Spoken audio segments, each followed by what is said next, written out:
பிரதோஷம் சிவன் நஞ்சுண்டதால் வந்த நேரம் நாம் செய்த தீவினைகள் யாவும் அந்த பிறை சூடன் அருளாலே தீரும் தோஷங்கள் நீக்கும் பிரதோஷம் சிவன் நஞ்சுண்டதால் வந்த நேரம் நாம் செய்த தீவினைகள் யாவும் அந்த பிறை சூடன் அருளாலே தீரும்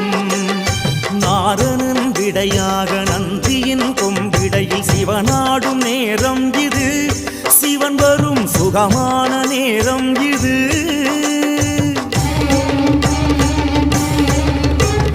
கருணாகரன் சுத்த சிவமானவன் கருணை பொழிகின்ற நேரம் இது வரம் தருகின்ற நேரம் இது